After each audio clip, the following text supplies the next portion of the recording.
Session 2, exercise 2, volleys. Again guys, very important for this. Try and reduce the air in your ball. Make sure it's a bit softer because you don't want the ball bouncing all over the place, especially if you're working indoors and in a tight space. So we're going to be looking at different types of volleys, and this now becomes a little bit more exciting. We're leaving the ground, we're bringing the ball up, and we're now looking at some of that aerial control. So if you've got a ball, just get your ball in hand. And all we're going to be wanting to do to start off with, always wide foot stance, slightly up. We don't want to be too high on the toes this time, and just there. And all we're going to do for our first exercise is an inside of the foot volley, and I just want you to control it into your hands and keep the toes moving in between each set. Try and get your head up, and you can just see I'm not using any real power. I'm just using balance, and I'm just using focus, and I'm just timing the ball. So I'm right footed. For me, I'm quite comfortable there. Now I'll be moving across to my left foot. This will become quite tricky. But when you are working with your weaker foot, whichever side it is, always relax and don't be scared to get your foot through the ball. So you'd rather a pass go slightly long than slightly short, especially when you're playing forward. So if a ball lands too short, a midfielder could pick it up, and then our position is on the counter attack. But if I maybe send it a little bit further than what it needed to, we can still go up and press even if we lose possession. So now moving across to my left foot, especially want to be well balanced here. I don't want to be throwing the ball too high. I just want to try and control it into my hands. And again, I'm not using any real power, and I'm just using the inside part of my foot. So you just want to use that section under the ankle, nice wide surface, less responsive than the rest of your foot, and it just shows good control. So you'll see in your form, we'll tell you how many you're going to do each side. Once you're comfortable with that, we're going to get into a laces volley. So I'm in my starting position again, and I'm using the top of my boot. And you can see I'm not kicking it really higher than my head, and I'm just controlling the catch. Don't throw the ball up and then try and volley. It's going to make it very tricky for you.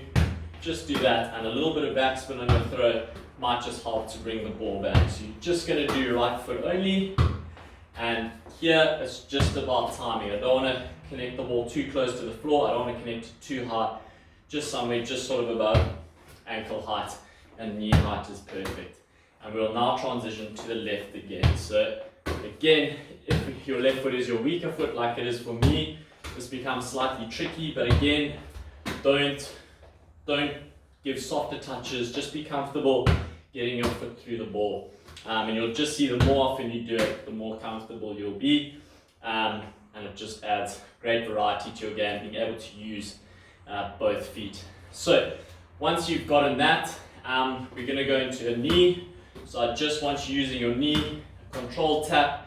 Try not to go too high that you're catching it there. Try not to go too forward or too wide.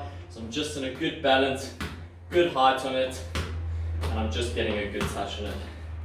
And it's just over there, and again on the left hand side. You won't really see any difference on the left or right, even if you have a weaker foot. Nice big surface to use, and it's quite easy. Good. Next option is we're going to go onto the right leg, and we're going to do a combination volley. So I'm going to go right foot, right knee. So it'll be there, and catch. That's my right foot. Easy one. Cannot do it on the left. That's why I've got two balls today, because I'm probably going to be fetching there, and I'm very happy with that. So the left foot, because it's my weaker foot, I will be moving around a lot, but that's very good, because can I react to get to that ball? Can I keep my head up? Can I get a confident second touch and catch the ball? So you've got a combination of right foot and right knee, and we've got a combination of left foot and left knee.